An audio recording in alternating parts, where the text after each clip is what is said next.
Good afternoon. We're going to get things started today. I wanted to say welcome to everyone here today. My name is Amber Tarak. I'm president of the San Diego County Latino Association. And I'm also second district policy advisor for Supervisor Diane Jacob. I wanted to thank you all for coming, and again would like to acknowledge some very important people with us today. Our Chief Administrative Officer, Walt Eckerd, was unable to attend today, but he welcomes everyone and gives his thanks to the employee service groups, employee resource groups, and panelists for sponsoring this event today. First, I'd like to have all of the board members for the San Diego County Latino Association and County of San Diego Filipino Employee Association stand so I could thank you all. Thank you. There are several outside in the hallway as well. I also wanted to thank Monarch School Principal Joel Garcia and students. Students have been studying about César Chávez in preparation for today's discussion. Thank you. Also, Lita Santos, come on in, president of the Filipino Employee Association. Also wanted to acknowledge some folks in the audience. Director of Internal Affairs, Joe Cordero. Thank you. Director of County Libraries, Jose Aponte. Thank you. And everyone else, and County Library staff as well, for the wonderful César Chávez display in the hallway. And also County Television Network staff for televising and broadcasting this discussion today. The San Diego County Latino Association and County of San Diego Filipino Employee Association are two county recognized resource groups. We're here to play a role in our county organization to serve, to support cultural awareness, recruitment and retention, professional development, and supporting county initiatives. Please check out our website, sdcla.net and csdfea.com for more information, and also feel free to pick up an application on your way out. Today we have the unique opportunity to hear from San Diegans who worked closely with world-renowned labor leader César Chávez. Along with your program, you have a piece that Richard Ybarra wrote for us, Prophet of Nonviolence. For our discussion today, I will ask the panelists 4 questions, and they'll each have 10 minutes to respond. The panelists will also be available after the program for questions from the audience. Please feel free to fill out the question sheets that will be handed to you shortly. At this time, I'd like to officially present our panelists for today's discussion. Small business owners and community activists, Carlos and Linda LeGerrette. Union organizer, Ken Seaton-Msemaji. He's president and co-founder of the United Domestic Workers of America, and public affairs and organizational development consultant, Richard Ybarra. So the questions for today's panel discussion: how did you get involved with César Chávez and the United Farm Workers, or UFW? What have you learned from César Chávez? How did César Chávez change your life? And what message would César Chávez have for young people today? So first, I'd like to start with Carlos. Yes.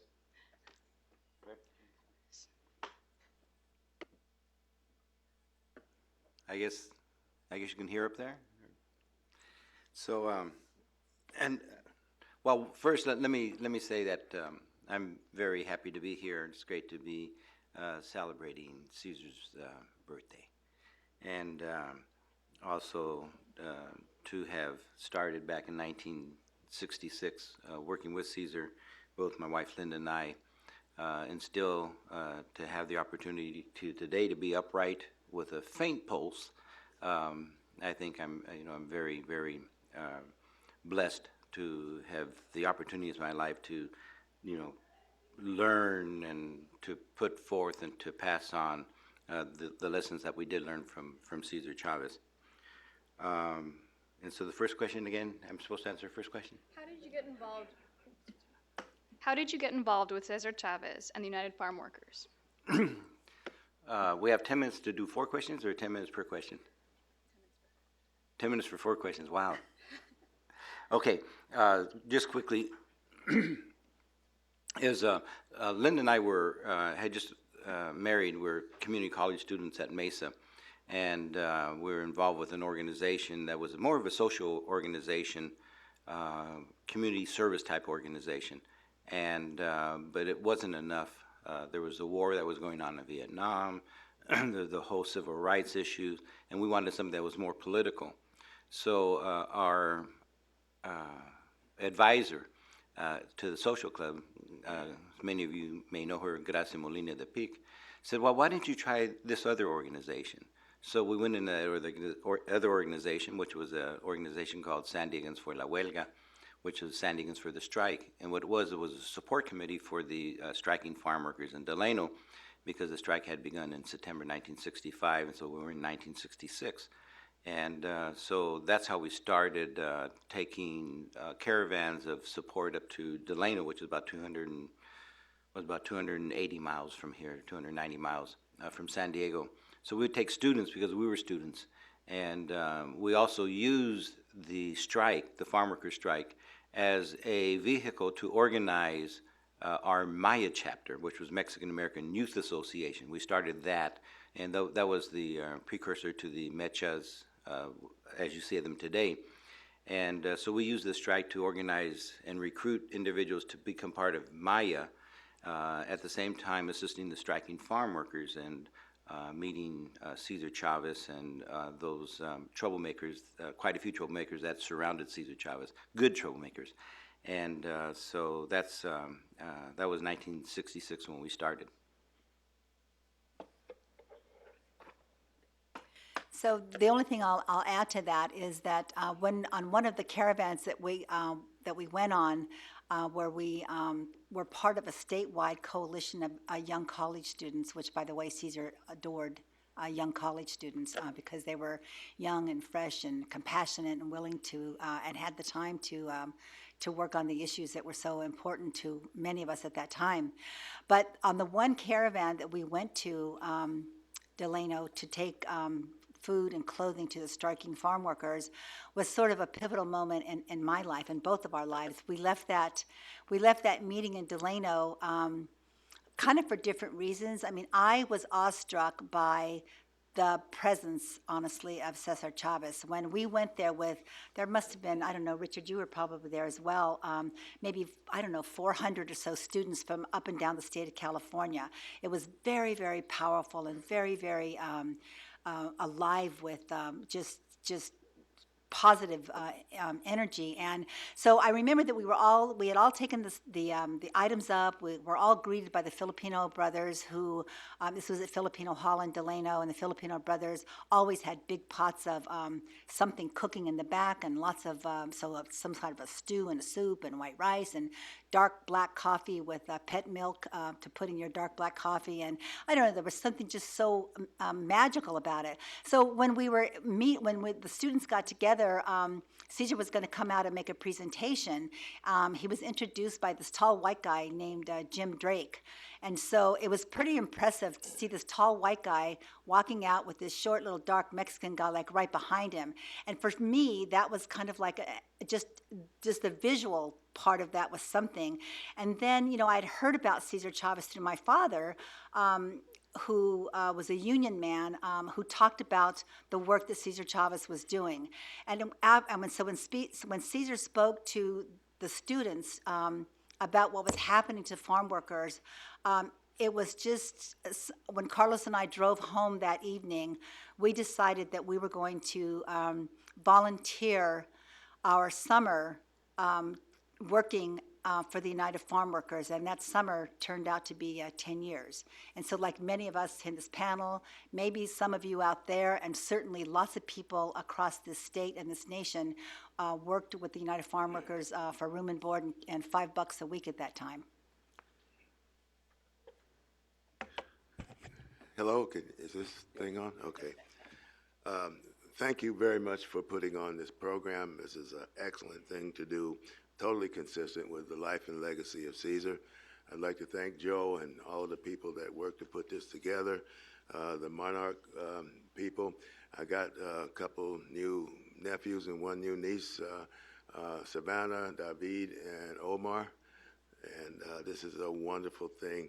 Those teachers and that principal are Chavistas. That's exactly the kind of thing that Cesar would do.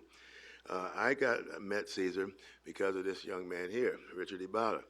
In 1972, Richard brought Cesar by what we then called the Communications Complex, which is a part of Kuumba program. And we did radio broadcasting and print media. We taught, people from the neighborhood those things. So Cesar wanted to come and see it. He was on a tour, so we interviewed him, and he ended up staying all day. Richard and them kept trying to get him out to the next appointment, but he wouldn't leave. He stayed there for hours. Now, I didn't see him. I went everywhere he went that weekend and spoke at churches, at UCSD, everywhere. I followed him. Didn't know why I was following him. I just did. In between, we'd get a chance to talk. Then I didn't see him. That was in 72. I didn't see him again until 75.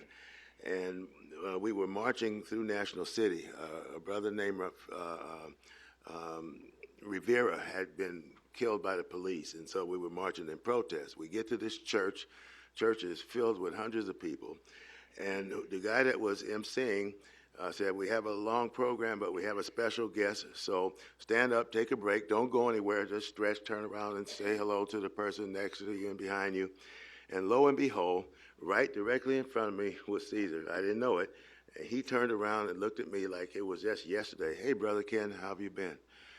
So that's how I met Cesar, and it was through Richard, who has gotten me into more trouble than I needed to be in, but he's also taught me more than any professor could. With that, I don't have anything. I really don't. I said, with that said, I don't have much to add. No, not really. Thank you for Amber for having us, and the Latino Association, Filipino Association, especially our friends from Monarch School. We're honored. We're blessed to be here with you today. Joe, thanks for inviting me to be part of this day. Joel, congratulations on the great work of Monarch and the things that are going to happen in your new spot. I can't imagine. If you've done so much with the few resources you've had over the years, I can only imagine how it's going to be. Getting to the heart of your question, how did I get involved? My involvement really predates me, and it goes to my tie to my grandfather. My grandfather, who was a great inspiration to me, had fought with Pancho Villa, was a secretary to Pancho Villa, and then he was the leader of the Lemon Grove desegregation lawsuit in the 1930s. Then he was the president of Obreros y Campesinos. It's one of the first labor unions in Southern California. And he got beat up and arrested a number of times for having strikes in Orange County and San Diego County. So this guy that I grew up adoring, who taught me a lot, when I read in history books that Pancho Villa was a bandit, I couldn't figure that out. I couldn't square it in my mind because I knew my grandfather was a great guy. But he was a great inspiration to me, but I didn't pick it up right away. In fact, my brother Albert got involved with the LeGerrettes in the grape boycott, and he asked me a couple of times. I was going to school at Chapman College in Orange County. Chapman University was then Chapman College. And he asked me to go to a few picket lines when I came home that summer, and I said, "No, I don't do those things. That's embarrassing." And what I meant probably was I'm afraid, and I don't stand up and do those things. But over the next months, I kept reading things like Time magazine that's on the screen there. I read a lot of things about Cesar. I'd sneak it and read it because it was my grandfather calling me and saying, "No, you got to look at this." And finally, I got over the fear. When I came back to San Diego that summer, I asked my brother, "When's the next picket line?" I went with him. That's when I met Carlos Linda. We went to Delano, and I had been reading a lot of things at that time. And in reading, I remember after I read Herman Hesse's Siddhartha, I knew I was in search of something, but I didn't know what. And so on one of the caravans to Delano, I went to see who is this guy that I'm reading about, and what does it mean, and how does it tie to my grandfather. When I saw him, I knew I saw the man I came to see, the person, the persona, and I was drawn to that. And I didn't go right away, but I was still a student. And then later, there was a student conference that June of 1970 in Coachella. And my brother and I, along with a number of people from San Diego, went to spend a week there supporting farm workers. A week became a month became another month, and then several years. And in the process, I stayed there. I never went back to San Diego State to finish I think I had 1 or 2 courses to graduate. And I then went to Coachella and stayed with the union for a number of years. That's how I got involved, and that's how they trapped me for a lifetime of involvement.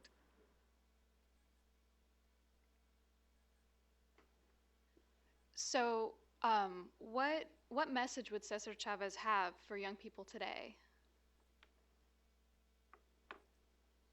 Richard? I don't mind. The message that he would carry back in the day and today is probably very much the same. And I would say that because he spent a lot of time with young people, and one of the striking things at his funeral that I had the honor to coordinate with somewhere between 40 and 50,000 people there was the abundance of young people. That was the beauty of it to me, because he spent so many times inspiring young people and not so young people in schools and universities, in prisons. He did a lot of that because he cared about young people and their futures. But his message then and today would be to dream big and not to be afraid to dream. Matter of fact, he'd say, support the DREAM Act always. He'd be saying that. He'd say to young people, stay curious. And maybe most importantly, he'd say, treat people like you want to be treated, and let your humanity and humility speak for you and speak for itself. Because he often said the hardest thing to teach people is how to be people, how to treat others.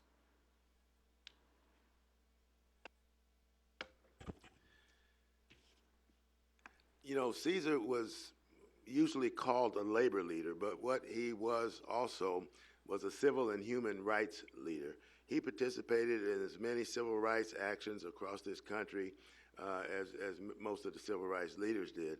And I think he would still be doing that if he were here today. He believed that you can't lose unless you surrender. Never give up. Keep trying, keep pushing forward. And he would be teaching all of us that again. Teaching is a matter of repetition, and even though we've known him for years, you still need to be reminded. He would be against the war. He would, by now, have helped labor improve itself. Labor unions are made up of people, and anything that involves us people isn't perfect, and there's a lot of problems in labor unions. Cesar would have trained and taught us how to be better, how to serve the public in a better way, and definitely nonviolence, no matter what. He would be continuing to push us in that direction.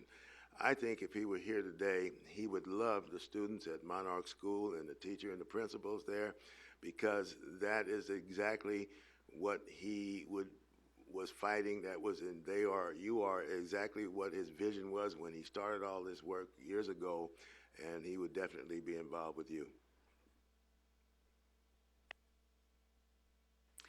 And just to add a little bit to that, because Richard and Ken have stated it beautifully, but I think the other thing Cesar would do is say, not to be afraid to say and to act upon the things that you really believe in. Sometimes they might not be the most popular position, but if it is really the right thing for you to do for other people, it's always like putting other people in front of yourself. So I think that that is something I certainly think that would be a message from Cesar today, because he said, and I can't remember the quote exactly, but it's something like, once people have had the experience and know about the rights you have as a human being, you can't go back and back on that word. So you always have to keep moving forward.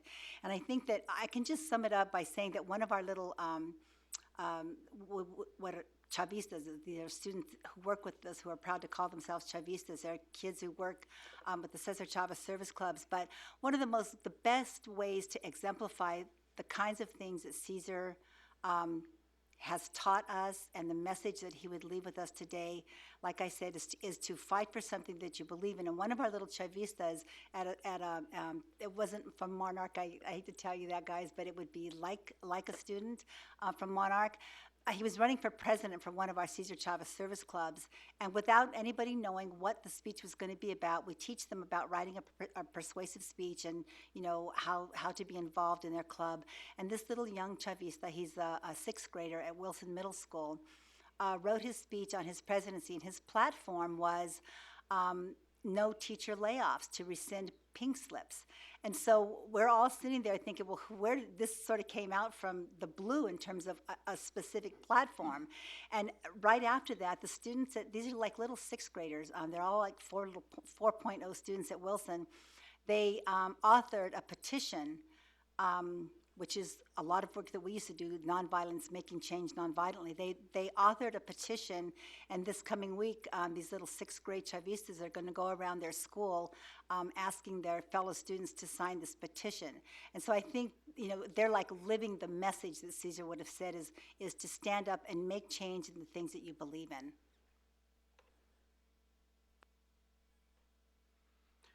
I think Cesar would impart on young people is for young people to believe in themselves and that they can make a difference. And that's the legacy, I believe, of Cesar Chavez. And we have two great examples of that here in the audience. I noticed that Maurice Mo Jourdain walked in. Some of you may have heard of Mo Jourdain before. But Mo was the lawyer who wrote the legislation that banned the short-handled hoe, which they call el cortito, the little small short-handled hoe, which created many back injuries, including injuries to Cesar Chavez, a lifetime of injury. And it was through his legislation that banned the short-handled hoe. And the reason I bring up Mo is because following the legacy of two young people, is that with him today is Jonathan Jourdain.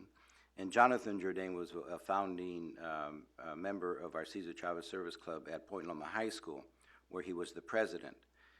He graduates from Point Loma High School, gets accepted at Stanford, does his 4 years at Stanford, graduates. 3 weeks later, he's on the Obama campaign. He's in 4 different states in the Obama campaign, comes back after a victory. He's here for a few days, receives a one-way ticket to be part of the transition team in Washington with the Obama administration, then serves over about a year and a half as assistant to Ken Salazar, the Secretary of Agriculture, is that correct?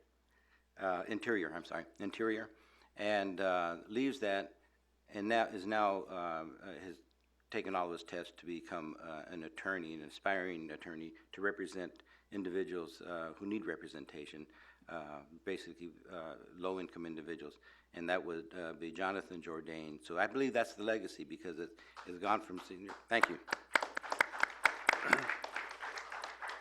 It's those lessons that many of us learned from Cesar that are being passed down from generation to generation. So I'd like Mo and Jonathan, would you please stand up?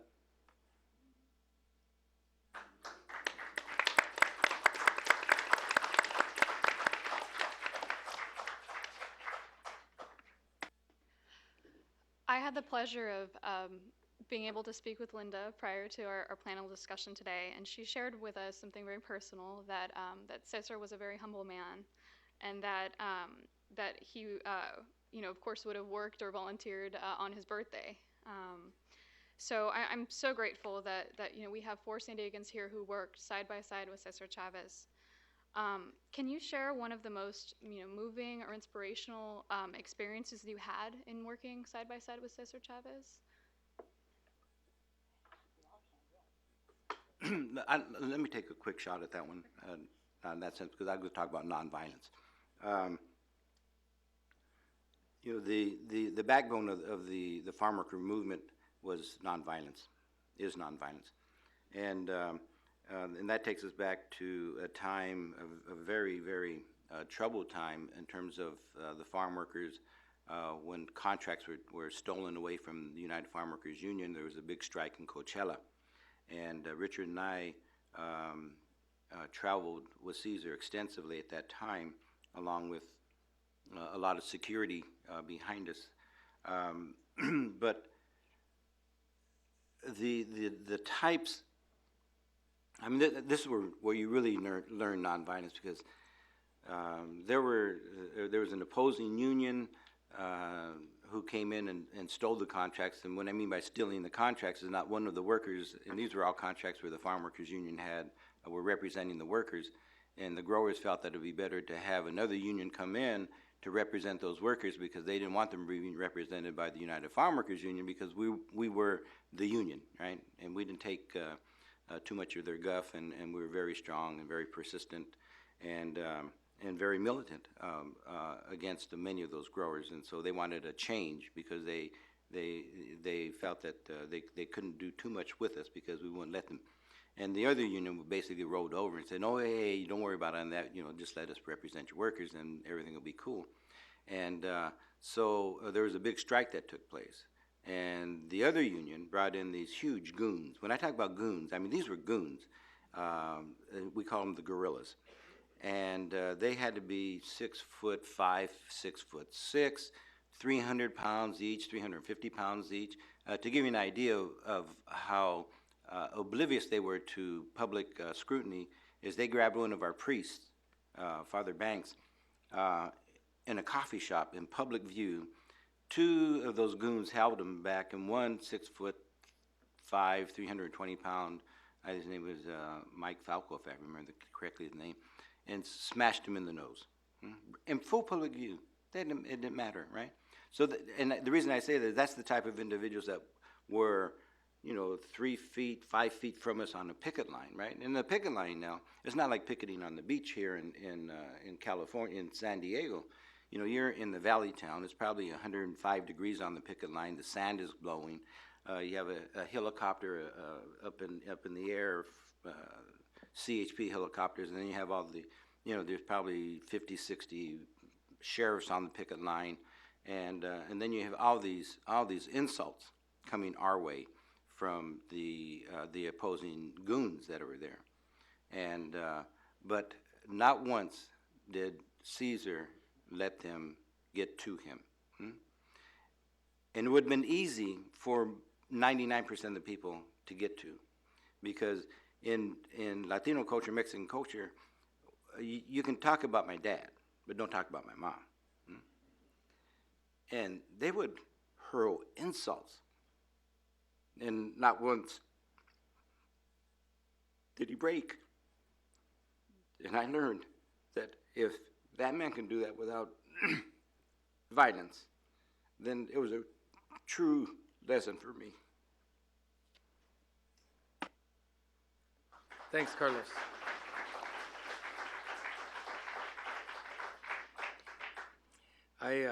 Your question was a great one, and I want to go back to, we didn't deal with question 2 and 3 on our list, and I'll go back to those, but the question about an inspiring moment, what occurred to me, and it's in line with what was just stated, is that probably about a month or so before Caesar passed, it was Easter. And as I mentioned to our table group, and I had a great time sitting there with Rose and Kenneth and Abigail and Joel and Mary. I want to thank them for a great lunch, an inspiring lunch, the conversation. But I mentioned to them that one of his greatest roles, if not, in my estimation, his greatest role was that of a grandfather. He was a fabulous grandfather, and even though he never took a day off that I knew, a true day off or vacation in the many years, I knew him, I think, 23 years. And I worked with him day and night for 3.5 years, where I estimate we spent between 15 and 20,000 hours together. Even though that was the case, he would find time to, on Easter Sunday only, to sort of take half a day off. And he'd play softball with his grandchildren. And he'd be the pitcher for both teams, and he'd tell them he's eating corn chips to give him power. And this is just before he passed, about a month before. And he just would have a ball. The grandkids would have a ball with him. And later that evening, we were at his home. It was just he and I. Once I didn't work with him, I knew he had a lot of business. So even when we stayed at his home, which we did anytime we visited, I wouldn't start conversations that were going to be long-winded unless he said, "Richard, do you want to share a glass of wine?" If that happened, I knew he was going to open a great bottle of wine, and we were going to have a nice conversation. Well, he did that afternoon, that evening, And this is the last evening I ever spent with him. And he opened it up, and we watched a movie called The Power of One. And it was he, our youngest children, Cynthia and Michael, and I in the room. And we watching The Power of One, the inspiration was that movie about the persecution of Africans in Africa. That movie, I saw him and noticed, and I didn't say anything to my children, but he shed a tear. And I saw that and didn't say anything about it. And then the next morning, as we were leaving, my two young children said, "That's the first time we ever saw Tata cry." That was inspiring because he gave it to our grandchildren. I think it's just an important legacy, and I never failed to mention that his best role to me was as a grandfather. He was a better grandfather than he was a father, as many of us probably are. I think I'm learning that with my first grandchild now. And the other, going back to number 2, you said, what have you learned from Cesar? I think that some of the important things I learned from him are how to see a situation and envision what the solution is, and then make it happen by taking a straight line to make it happen, inspiring others to make it happen, bringing the best out of others to make it happen for themselves and for whatever situation or challenges they face. The other things I learned were to keep your sense of humor. He loved to laugh. He told corny jokes that were funny because he told them genuinely and authentically. They were very corny, but people would laugh. He'd get laughs in English and Spanish. And he'd tell them in both languages, so he'd say, "I'd bore half of you because you got to hear me twice." But he did that, and what someone else said was the being relentless and never giving up and being purposeful. But he also was inspired and inspiring by what he showed people about his relationship and our relationship to the Filipino brothers, because back in those days, Filipino men only were brought here to do work, and Cesar often characterized it as the saddest chapter of California history, the way they brought young Filipino men over, didn't allow them to marry anybody outside of their race, but there were no women from their nationality here, so but a lot of them found their way to marry Mexican families, so that took care of it. People find ways to take care of things, but he always praised the Filipinos, who were the ones who started the strike, and he was very close to them, and they became very close to our family. We were married in Filipino hall. Our wedding reception was in that same Filipino hall described earlier, so those are the things we learned from him. Then on your question about how did he change our life, I think that he gave me a broad perspective. I had a very narrow San Diego perspective. He taught me to dare to dream new realities and make my own. I went around the world with him, around the country. First time I saw the Atlantic Ocean, he took me to Atlantic City on a trip, and I said, "Just a minute." He said, "Where are you going?" I said, "I got to go touch the water. I've never touched the Atlantic." We had some great times like that. He taught me a lot about the power of diversity, and I think the biggest thing, though, is that he taught me and inspired me to never have fear again. I've never felt fear. I've learned that. He gave me my voice so I could give other people their voice, and it's been a pleasure. And then one personal favor he did for me, I think, as someone who didn't finish, I left San Diego with a class or two to finish at San Diego State. And later, I think thanks to his recommendation letter, I got admitted to Harvard and won a fellowship to get a master's degree in public administration. And I today know it was thanks to him. And I no longer get angry that he used to come to my house and take my special bottles of wine and open them. They were like for my daughter's baptism or whatever. And I'd tell my wife, "He's opening my good," and I wouldn't say anything.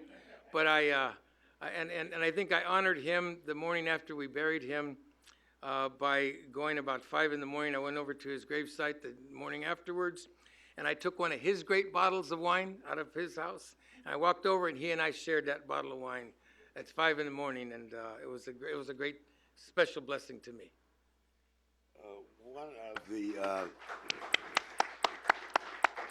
One of the most inspiring, and there were so many, but back in the 70s, there was a lot of American dislike for the then president of the Philippines. And most of the public support that Cesar and the farm workers got was from liberal activists from around the country and around the world. And the president of the Philippines at the time was not somebody who they would appreciate at all. But those same Filipinos, many of them, who lived in Akbayani village, who never got married, and many of the Filipino rank and file farm workers wanted Cesar to go visit their country and meet their president and do some things over there out of their own need. It had nothing to do with politics. It wasn't endorsing the president or anything like that.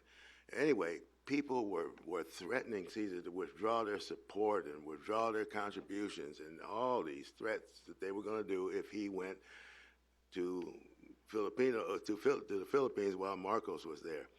And he told, happened to be around some of those times, and he said, I have to do this because this is what my members want. And he pointed at me because he had convinced me and others to start a domestic worker union. He said, the things that mean a lot to your members, some of them are going to be very difficult to do, but you have to do them. The union is for them, it's theirs, not yours, and you have to do it. Cesar went to the Philippines, they went ape. But he did it anyway because it was the right thing to do, and that was extremely inspiring.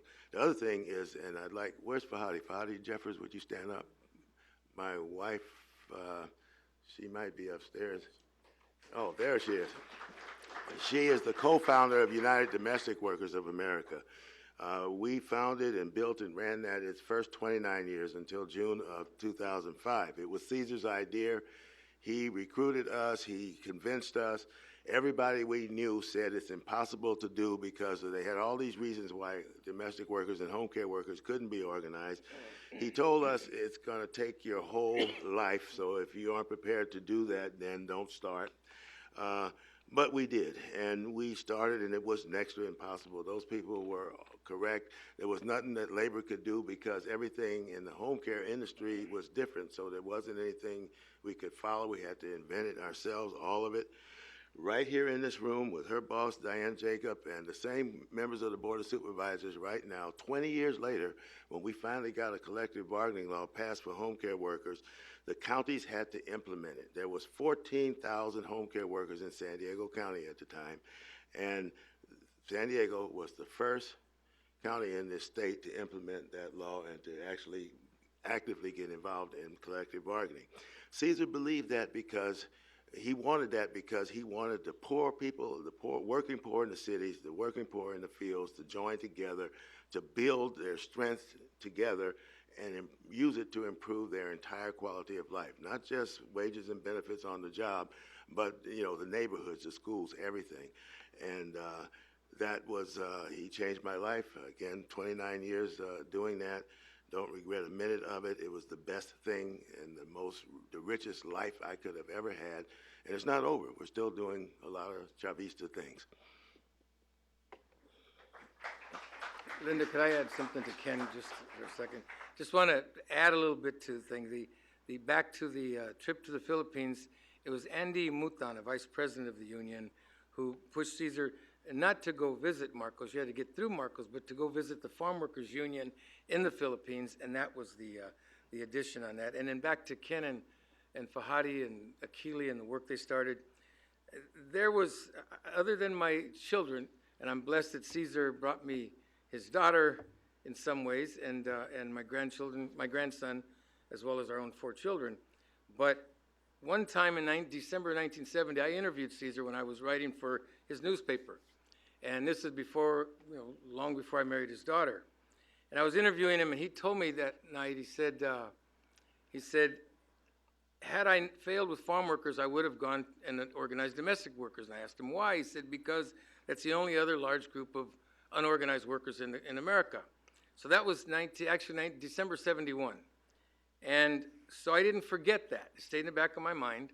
And after we met Ken and Fahadi in 72, fast forward to 76, I'm working for the governor, and I'm helping them as well with Ken and their work. And I said, Cesar, I think I met the people who are going to do the farm worker organizing for you, or from your idea. And so from that interview in December of 71 came Cesar coming together with Ken Fahadi and Akili and others, and only the 3rd union in the history of the United States that was started by people of color. First was A. Philip Randolph with the train, the porters,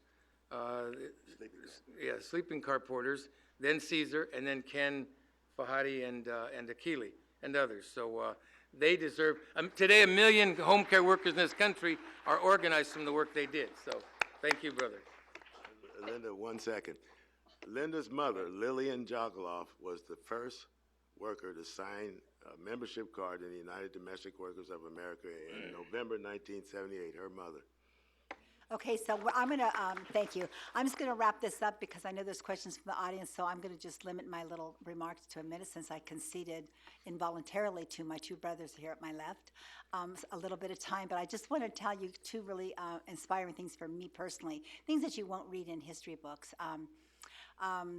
One was that we were working on an initiative in the movement for some sort of legislation, and Cesar, we were all, well, Richard, Carlos, and I were living in La Paz, which was the headquarters of the farm worker movement. So near Keene, California. So Cesar had assigned Carlos to come to San Diego to work on that initiative, and he sent him to San Diego, our hometown, where I had a mother. He sent Carlos with a group of beautiful young women, organizing women, and I was not one of them.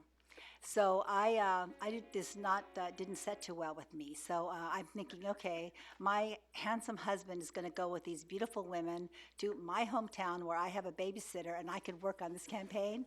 So I thought to myself, okay, so I'm learning a lot from this union. I'm gonna apply what I've learned. I really didn't think that, but in hindsight, that's what I did.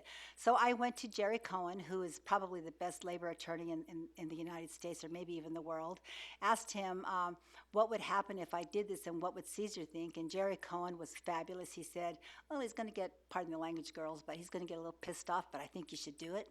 And then I went to Helen Chávez, Cesar's widow, and I said to Helen, this is what's happening and blah, blah, blah. And she said, well, she goes, you know, Cesar's not going to like it. She goes, but I understand. She goes, and I think you should do it. And to do it was to leave La Paz, where I was sort of the administrator of the property, to go on the campaign so that I could be with my handsome husband and these beautiful women organizers. And so I did, and we all got called to a meeting in LA. And so the way Cesar found out was we had a sister working with us who was a nun at the time. And I said, Sister Mary Jean, I have this letter. This is what's in the letter. When you guys leave La Paz tonight, because they were going to go on the road, I said, give it to him when you guys get to about Arvin. And in those days, there were no cell phones.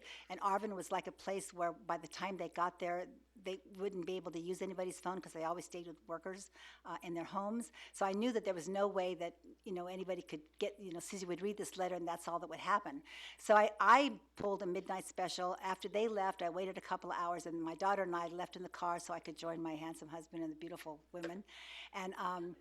And the next day or 2 days later, we got called to a meeting in Los Angeles. And I was really afraid to go because that was going to be the first time I was going to come eye to eye with Cesar after going AWOL, if you will.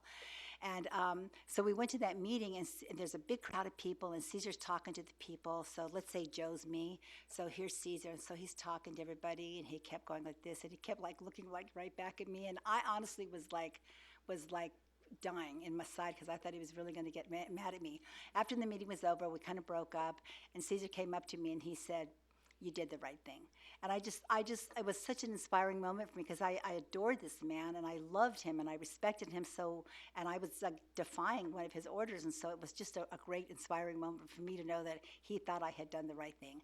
And then I know we're going to wrap up, but I'm just going to say because next Saturday, March 31st, is Senior's birthday, on Cesar's birthday, the few times that he was living at La Paz when we were there, when it was his birthday, and that freezing cold weather up in Tehachapi, there would be like a little mariachis, but without all the uniforms, who would go to his house to play Las Mañanitas. So we now have a breakfast called the Las Mañanitas breakfast, that little house right there. Oh, and there we are. There's Linda and Cesar dancing. And Cesar taking a picture of Carlos, I think at your wedding, Richard. Anyway, so the group would go to sing Las Mañanitas to Caesar, and I remember that afterwards we went to the community hall where everybody was, up now at 5 o'clock in the morning, and Caesar would come around with this tray of little shots of tequila because it was cold in the morning, and so he passed tequila around to everybody who was drinking it. Now, I can drink some tequila. I love to drink it. But when I refused that little shot of tequila that morning, Caesar said, Sister Linda, why aren't you drinking it? I said, well, Caesar, I like to party, and if I'm going to have one shot of tequila, I'm going to want to have another shot of tequila, and then another, and I got to go to work. So he appreciated that, too. So anyway, thank you, Amber. Thank you. I believe we have some time for questions from the audience. I have a couple, actually. It looks like Nancy wanted to ask Carlos, do you think Cesar Chávez's work is completed? Thank you. I think his work isn't completed. I think the people are the ones who are going to, I think we have to answer that in terms of the deeds that we do. And, I think, Caesar taught thousands how to organize, how to take something that doesn't exist and make it exist, right? And so I think that's something that goes on for generations and generations. So I think probably that question would have to be asked 2 or 3 generations from now.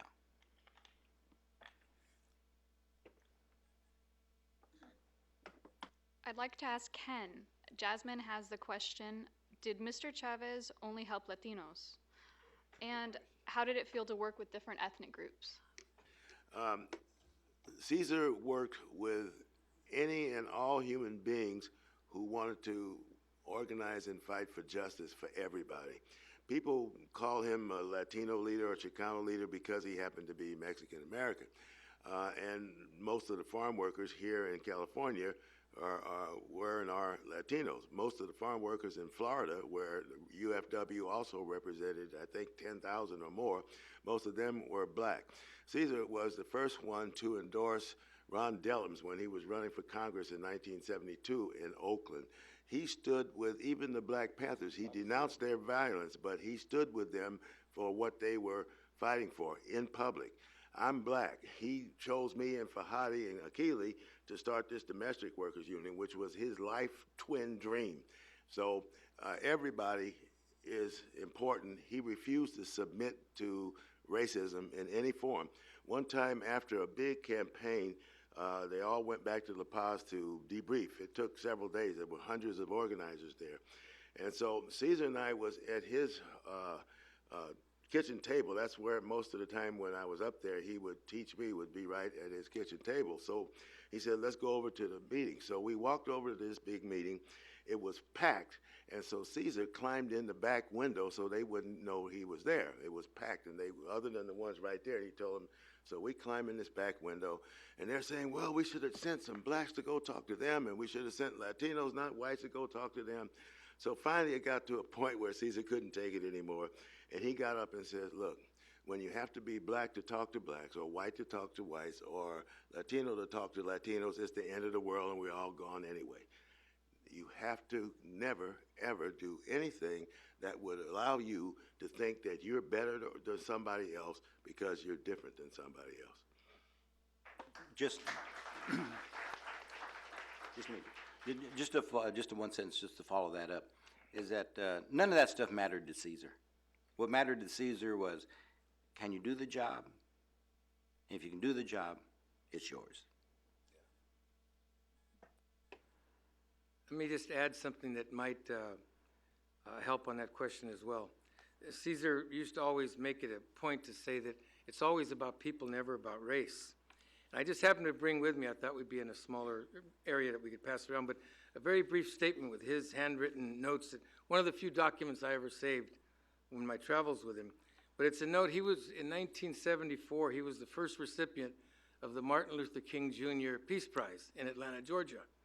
And here's what he said that evening to 17,000 people at the Omni. We were there with Coretta Scott King and Andrew Young and others. He said, thank you, Mrs. Coretta King. You're a good friend and supporter. We thank you for your friendship because it's not new. In 1970, you visited me in jail in Salinas.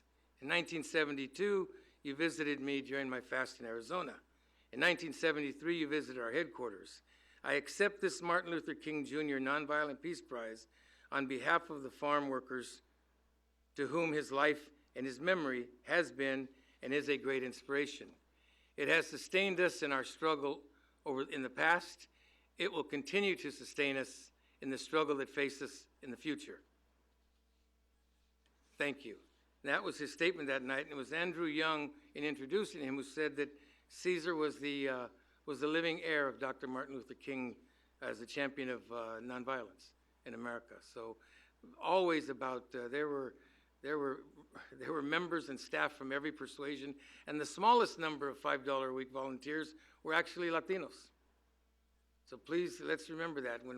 Yes, we love to claim him because he's ours in that way, but there were so many.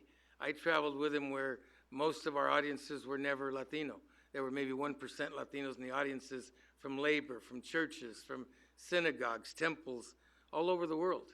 And he would motivate those audiences and move them. And it's funny, I hear people who maybe didn't travel with him like I did say, oh, Caesar was not a great speaker. And I said, well, I guess you never hung out with him, because I saw him move thousands at one time to cry with his genuine stories.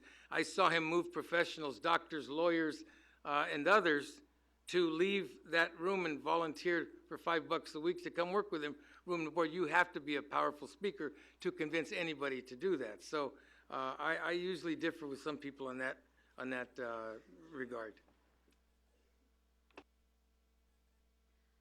Okay, I believe it's time to wrap up. This concludes our formal program.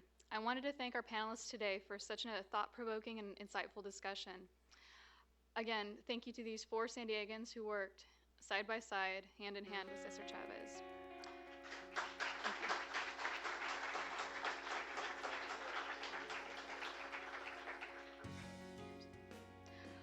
What the panelists said about giving back to our community is a message that we can all take away today. And it's a role that our employee resource groups, like the Latino Association and the Filipino Association, play. What Richard said about being purposeful, setting an example of community service, and speaking up for what you believe in was truly impactful. And I want to thank you all for being here today. Thank you all for joining us.